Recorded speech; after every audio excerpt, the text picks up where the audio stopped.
நான் சொல்கிற இந்த விஷயத்தை கொஞ்சம் இமேஜின் பண்ணி பாருங்கள். பூமியிலிருந்து ரொம்ப தொலைதூரத்தில் இருக்கிற ஒரு எக்ஸோ பிளானட்டை சயின்டிஸ்ட்டுங்க கண்டுபிடிக்கிறாங்க. பூமிக்கும் அதுக்கும் இருக்கக்கூடிய தொலைவை ஒரு லைட் இயர்ஸ் அப்படின்னு சயின்டிஸ்ட் சொல்கிறாங்க. ஒரு ஒளியாண்டுகள் அப்படின்னு சொல்கிறாங்க. இந்த இடத்துல ஒரு ஒளியாண்டு அப்படிங்கிறது காலத்தை குறிக்குதா இல்லை தூரத்தை குறிக்குதா அப்படிங்கிற ஒரு கேள்வி நம்மள பல பேருக்கு இருக்கும். இன்னும் சில பேருக்கு இது ஒரு குழப்பமாகவே இருக்கக்கூடிய விஷயமா இருக்குது. ஆனால் உண்மையிலேயே லைட் இயர்ஸ் அப்படிங்கிறது நேரம் இல்லை, அது தூரம் தான். ஒளி, அதாவது லைட் அப்படிங்கிறது ஒரு வருடத்தில் எவ்வளோ தூரம் ட்ராவல் பண்ணுமோ அதை தான் ஒரு லைட் இயர்ஸ் அப்படின்னு நம்ம சொல்கிறோம். அப்படின்னா ஒரு லைட் அப்படிங்கிறது ஒரு வருஷத்தில் எத்தனை கிலோமீட்டர் ட்ராவல் பண்ணும்? இதுக்கு உங்களுக்கு ஆன்சர் வேணும்னா இன்றைக்கான வீடியோவில் லைட் இயர்ஸை பற்றின ஒரு பிக் சீக்ரெட்டை பற்றி தான் உங்களுக்கு நான் ரிவீல் பண்ண போகிறேன். வீடியோக்குள்ளே போகிறதுக்கு முன்னாடி நம்ம சேனலை இதான் முதல் தடவை பார்த்திங்கன்னா சேனலை சப்ஸ்கிரைப் பண்ணி பெல் நோட்டிஃபிகேஷன் ஆலில் செட் பண்ணிச்சுக்கோங்க. வீடியோ பார்த்து முடிச்சதும் வீடியோக்கு லைக் கொடுக்க வந்துடாதீங்க. வெல்கம் பேக் ஆனது நியூ வீடியோ. நான் உங்கள் சேகர்.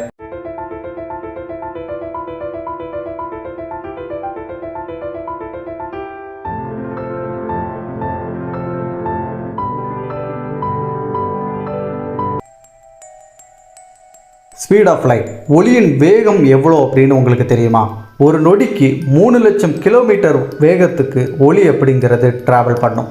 உதாரணத்துக்கு ஒளி வேகத்தில் பயணம் பண்ணுற ஒரு ஸ்பேஸ்ஷிப்பில் நீங்கள் இருக்கிறீங்கன்னா அதை நம்ம பூமியை சுற்றி வர்றதுக்கு நீங்கள் திட்டமிடும் போது ஒரே நொடியில் 7.5 முறை நம்மளுடைய பூமியை சுற்றி வந்துடலாம் அந்த லைட்டோட ஸ்பீடில் நம்ம ட்ராவல் பண்ணும்போது. அப்படின்னா ஒளி எந்த அளவுக்கு வேகமாக ட்ராவல் பண்ணுது அப்படிங்கிற விஷயத்த நீங்கள் ஈஸியாக புரிஞ்சுக்க முடியும் நம்புகிறேன். இவ்வளோ வேகமாக ட்ராவல் பண்ணக்கூடிய அந்த லைட்டு அப்படிங்கிறது ஒரு வருஷத்தில் எவ்வளோ தூரம் ட்ராவல் பண்ணும் தெரியுமா? பூமியோடைய அந்த 365 நாள் தான் நம்ம ஒரு வருஷம் அப்படின்னு கணக்கிட்டுறோம். அந்த ஒரு வருஷத்தோடைய அந்த நாட்களில் தொடர்ந்து இந்த ஒளியை 365 நாளும் ட்ராவல் ஆகிற மாதிரி நம்ம கற்பனை பண்ணிக்கிட்டோம் அப்படின்னா அந்த ஒளி எவ்வளோ தூரத்தை கடந்திருக்கும் அந்த ஒரு வருஷத்துக்குள்ளே அப்படின்னா 9.46 ட்ரில்லியன் கிலோமீட்டர் ட்ராவல் பண்ணியிருக்கோம் அந்த 365 நாளில்.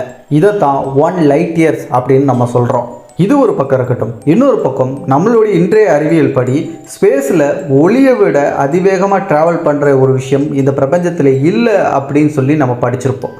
ஆனால் இந்த ஒளி ட்ராவல் பண்ணுற அந்த வேகம் அப்படிங்கிறது 1 light years, 2 light years, 3 light years அப்படின்னு சொல்லிட்டு நம்ம இத்தனை கிலோமீட்டர்லாம் கடக்கும் அப்படின்லாம் நம்ம கணக்கிடுறோம் இல்லையா? அப்படி இருக்கும்போது இன்றைக்கும் சில முக்கியமான விஞ்ஞானிகளோட கருத்தை சொல்லப்படுறது ஒளியோடைய வேகத்தில் நம்ம ட்ராவல் பண்ணுற ஒரு விஷயத்தை நம்ம கண்டுபிடிக்கிறோம் அப்படின்னா அந்த பொருள் அப்படிங்கிறது நிச்சயமாக டைம் ட்ராவல் பண்ணுறதுக்கும் வாய்ப்புகள் இருக்குது. ஏன் நம்மளே ஒரு டைம் ட்ராவல் பண்ணுறதுக்கு ஒரு மிஷினை கண்டுபிடிக்கிறோம் அப்படின்னா அது ஒளியோட வேகத்தில் ட்ராவல் பண்ணக்கூடிய அளவுக்கு இருந்துச்சுன்னா கண்டிப்பாக நம்மளால் டைம் ட்ராவல் பண்ண முடியும் அப்படின்னு சில தியரிஸ் வழியாக சயின்டிஸ்ட்டுங்க சொல்கிறாங்க. இன்றைக்கி இவ்வளோ டெக்னாலஜிகள் வளர்ந்துருந்தாலும் கூட, ஏகப்பட்ட கண்டுபிடிப்புகளை நம்ம கண்டுபிடிச்சாலும் கூட ஒளியோட வேகத்தில் 1% கூட நம்ம இன்னும் அச்சீவ் பண்ணலை அப்படிங்கிறதா உண்மையாக இருக்கக்கூடிய ஒரு விஷயம். இதை நீங்கள் புரிஞ்சுக்கிறதுக்கு சில உதாரணங்களை நான் சொல்கிறேன். ஒளி ஒரு வருடத்தில் எவ்வளோ தூரம் ட்ராவல் பண்ணோம் அப்படிங்கிற விஷயத்தை நான் சொன்னேன் இல்லையா? அந்த தூரத்தையும் இன்றைக்கி நம்ம கண்டுபிடிச்சி வச்சுருக்கக்கூடிய சில வாகனங்களாக இருக்கட்டும், விமானங்களாக இருக்கட்டும், இதெல்லாம் ஒப்பிட்டு பார்க்கும்போது அதோடைய வேகமும் அது ஒரு வருஷம் 365 நாளில் அதோடைய ஸ்பீடில் டாப் ஸ்பீடில் ட்ராவல் பண்ணும்போது எவ்வளோ தூரத்தை கடந்திருக்கும் அப்படிங்கிறதெல்லாம் வச்சு உங்களுக்கு சொல்லும் போது எளிமையாக புரியும் இந்த ஒளியோடைய வேகத்தை நம்ம எந்த அளவுக்கு இப்போதைக்கு நம்ம அச்சீவ் பண்ணியிருக்கோம் அப்படிங்கிறத. இது கற்பனை தான், இது உண்மையான ஒரு விஷயமாக மாறப்போகிறது இல்லை. ஸோ ஜஸ்ட் ஒரு இமேஜினாகவே எடுத்துக்கோங்க. இப்போ ஒரு காரை ஸ்பேஸில் நீங்கள் ஓட்டிட்டு போகிறீங்க. அந்த காரோடைய டாப் ஸ்பீடு 100ன்னு வச்சுப்போம்.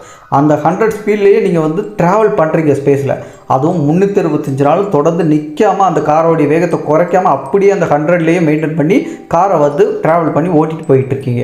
இப்போ லைட் அப்படிங்கிறது ஒரு வருஷத்தில் 9.46 ட்ரில்லியன் கிலோமீட்டர் ட்ராவல் பண்ணும் அப்படின்னு சொன்னேன் இல்லையா? அந்த லைட்டு ட்ராவல் பண்ண தூரத்தை அந்த காரால் அடையவே முடியாது. அப்படியே அடையணும் அப்படின்னா அந்த காரு எவ்வளோ வருஷம் ட்ராவல் பண்ணால் அந்த ஒளி போய் சேர்ற அந்த ஒரு வருஷத்தில் போய் சேர்ற அந்த தூரத்தை இது டெஸ்டினேஷன் அடைய முடியும் அப்படின்னா 1,08,00,000 ஆண்டுகள் ஆகும். அப்படி அவ்வளோ ஆண்டுகள் டைம் எடுத்து நம்ம ட்ராவல் பண்ணும்போது அந்த டெஸ்டினேஷன் அடையிறதுக்குள்ளே பூமியில் மனித இனம் இல்லாமல் கூட போகலாம். மனித இனத்தோடைய நாகரிகம் அப்படிங்கிறது பல ஆயிரம் முறை மாற்றங்களுக்கு உள்ளாகிருக்கலாம். இந்த மாதிரி விஷயங்கள் கூட நடந்திருக்கும். இப்போ காரை கொஞ்சம் ஓரமாக வச்சுட்டு காரை விட வேகமாக பயணிக்கக்கூடிய ஒரு விமானத்தை எடுத்துப்போம். மணிக்கு 900 கிலோமீட்டர் வேகத்தில் நிற்காமல் அதை ட்ராவல் பண்ணி நம்ம அந்த ஒளியோடைய அந்த ஒரு வருஷம் தூரத்தை நம்ம அடையிறதுக்கு முயற்சி பண்ணுறோம் அப்படின்னா அங்கே போய் சேர்றதுக்கு எவ்வளோ ஆண்டுகள் ஆகும் தெரியுமா? கிட்டத்தட்ட 12 லட்சம் ஆண்டுகள் ஆகும். ஸோ நம்ம ரொம்ப வேகமாக பயணிக்கக்கூடிய விமானத்திலே ட்ராவல் பண்ணாலும் கூட ஒளி ஒரு வருஷத்தில் சென்றடைஞ்ச அந்த தூரத்தை அடைகிறதுக்கு இத்தனை லட்சம் வருஷங்கள் ஆகும். சரி, இதெல்லாம் கூட வேண்டாம். மனிதன் உருவாக்கியதுலேயே ரொம்ப வேகமாக பயணிக்கக்கூடிய ஒரு விண்கலன் எடுத்துப்போம், அதாவது ஒரு ப்ரோப் எடுத்துப்போம். நாசா சூரியனை ஆய்வு பண்ணுறதுக்காக அனுப்பின பார்க்கர் சோலார் ப்ரோப் அப்படிங்கிற அந்த ப்ரோப் அப்படிங்கிறது மணிக்கு 6,35,000 கிலோமீட்டர் வேகத்தில் பயணம் பண்ணக்கூடிய ஒரு விண்கலனாக இருக்குது. ஸோ இந்த ப்ரோப்பை நம்ம அந்த லைட்டு சென்றடைஞ்ச அந்த ஒரு வருஷம் சென்றடைஞ்ச அந்த தூரத்தை அச்சீவ் பண்ணுறதுக்காக அனுப்புகிறோம் அப்படின்னு வச்சுக்கோங்களேன். அந்த டாப் ஸ்பீடில் அது அங்கே போய் சேர்றதுக்கு எத்தனை வருஷம் ஆகும் தெரியுமா? பூமியோடைய நாட்கள் படி 1700 பூமி ஆண்டுகளை எடுத்துக்கும். அப்போது இந்த அளவுக்கு வேகமாக மனிதன் கண்டுபிடிச்சதுலேயே ரொம்ப வேகமாக பயணிக்கக்கூடிய இந்த ப்ரோப்பே போனாலும் கூட ஒரு வருஷத்தில் லைட்டு போய் அடைஞ்சு அந்த தூரத்தை அடையிறதுக்கு இத்தனை வருஷம் ஆகுது. இப்போ சொல்லுங்கள், ஒளியோடைய வேகத்தை நம்ம எத்தனை % அச்சீவ் பண்ணியிருக்கோம் அப்படின்னு சொல்லிட்டு.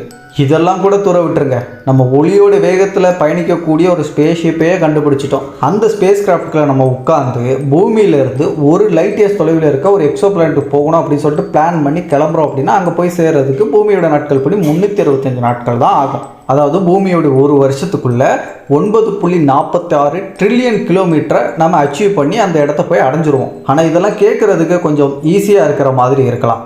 சட்டுப்புட்டுன்னு ஒரு ஸ்பேஸ்ஷிப்பை ஒளியோட வேகத்தில் ட்ராவல் பண்ணுறதுக்கு ஏற்ற மாதிரி உருவாக்கிற வேண்டியது தானே அப்படின்னு நீங்கள் நினைக்கலாம். ஆனால் இன்றைக்கி இருக்கக்கூடிய டெக்னாலஜி மட்டும் இல்லை, இன்னும் பல நூற்றாண்டுகளுக்கு அப்புறம் இன்றைக்கி இருக்கக்கூடிய தொழில்நுட்பம் அறிவியலை விட ரொம்ப அட்வான்ஸான விஷயங்களாக மாறினாலும் கூட இந்த ஒளியோட வேகத்தில் ஒரு சின்ன நட்டை கூட நம்ம ட்ராவல் பண்ண வைக்கிறது அப்படிங்கிறது இம்பாசிபிளான ஒரு விஷயம் அப்படிங்கிறதா உண்மை. இதற்கு காரணம் ஆல்பர்ட் ஐன்ஸ்டீனுடைய சார்பியல் கோட்பாட்டின்படி ஒரு பொருளுக்கு நிறை இருக்குது அப்படின்னா அந்த நிறை உள்ள ஒரு பொருளை லைட்டோட ஸ்பீடுக்கு ட்ராவல் பண்ண வைக்கிறது அப்படிங்கிறது இம்பாசிபிளான ஒரு விஷயம். ஏன் அப்படின்னா அந்த அளவுக்கு வேகத்தில் ஒளியோட வேகத்தில் ஒரு பொருளை நம்ம ட்ராவல் பண்ணி கொண்டு போகிறதுக்கு அளவுக்கு அதிகமான, அதாவது எல்லையே இல்லாத அளவுக்கு ஆற்றல் அப்படிங்கிறது நமக்கு தேவைப்படும். அந்த அளவுக்கான ஆற்றல் அப்படிங்கிறத உருவாக்குறது இன்னைக்கு வரைக்கும் சாத்தியமில்லாத ஒரு விஷயமா தான் இருக்குது. இந்த காரணங்கள்னால தான் இன்றைக்கும் நம்மளால் ஒளியோட வேகத்தை அச்சீவ் பண்ண முடியாமல் இருக்கிறதுக்கான முக்கிய காரணமாக இருக்குது. சரி, இப்போ நம்ம ஒளியை எவ்வளோ தூரம் ஒரு வருஷத்தில் ட்ராவல் பண்ணோம் அப்படிங்கிறதையும் ஒளியோட வேகத்தில் நம்மளால் ஏன் இன்றைக்கும் எந்த ஒரு பொருளை கூட ட்ராவல் பண்ண வைக்க முடியலை அப்படிங்கிறதுக்கான ரீசன் எல்லாத்தையுமே இந்த ஒரு வீடியோவில் தெரிஞ்சுப்பீங்க அப்படின்னு நம்புகிறேன். இப்போ இன்னொரு கேள்வியை உங்ககிட்ட கேட்குறேன். இப்போ நம்ம பூமியிலிருந்து ஒரு 300 ஒளியாண்டு இல்லாட்டி 1000 ஒளியாண்டுகள் தொலைவில் இருக்கிற ஒரு எக்ஸோ பிளானட்டை நம்ம கண்டுபிடிக்கிறோன்னு வச்சுப்போம் எக்ஸாம்பிளுக்கு. அந்த 1000 ஒளியாண்டுகள் தொலைவில் இருக்கக்கூடிய அந்த பிளானட்ல இருந்து நம்ம பூமியை பார்க்குறோம் அப்படின்னா 1000 வருஷத்துக்கு முன்னாடி நம்ம பூமி பார்க்க எப்படி இருந்திருக்குமோ அந்த மாதிரி தான் நம்ம பூமி அங்கே இருக்கும்போது நம்ம கண்ணுக்கு தெரியுமா? இல்லை நம்ம பூமியிலேருந்து அந்த 1000 ஒளியாண்டுகள் தொலைவில் இருக்கக்கூடிய அந்த பிளானட்டை பார்க்கும்போது அந்த பிளானட் 1000 வருஷத்துக்கு முன்னாடி எப்படி இருந்துச்சோ அதை தான் நம்ம பார்க்குறோம் அப்படிங்கிற விஷயமா நம்ம கண்களுக்கு தெரியுமா அப்படிங்கிற இந்த கேள்விக்கு உங்களுக்கு விடை தெரியுமா தெரியாதா அப்படின்னு சொல்லிட்டு கமெண்ட்ல சொல்லுங்கள். ஏன்னா இதை பற்றி தான் அடுத்த ஒரு வீடியோ டீட்டெயிலாக நம்ம பார்க்க போகிறோம். ரொம்ப தூரத்தில் லைட் இயர்ஸ் தொலைவில் இருக்கக்கூடிய கிரகங்களாக இருக்கட்டும், பருப்பொருளாக இருக்கட்டும், அதை நம்ம முன்னாடி எப்படி இருந்துச்சு அப்படின்னு சொல்லிட்டு பார்க்குறோமா, இல்லை இப்போ கரெக்டில் அது எப்படி இருக்குது அப்படின்னு சொல்லிட்டு பார்க்குறோமா அப்படிங்கிறதுக்கான டீட்டெயில் எக்ஸ்பிளைனாக தான் கொடுக்க போகிறேன்.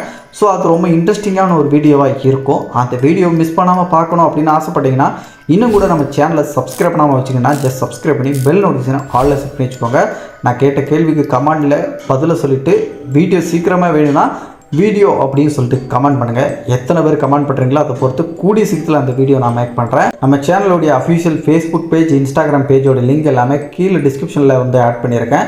மறக்காமல் செக் பண்ணி ஃபாலோ பண்ணி வச்சுக்கோங்க. நம்ம சேனல் சம்மந்தமான வீடியோ சம்மந்தமான எல்லா அப்டேட்டுகளையும் நீங்கள் அட்வான்ஸாக அந்த பேஜுகளில் தெரிஞ்சுக்கலாம். ரீசெண்டாக அப்லோட் பண்ண நியூ வீடியோஸோட லிங்க் எல்லாமே மேலே ஐக்கானில் கொடுத்துருக்கேன், செக் பண்ணி பாருங்கள். அடுத்த ஒரு சுவாரஸ்யமான வீடியோ நான் உங்களை சந்திக்கும் முறை நான் உங்களுக்கு செய்கிறேன். Bye bye.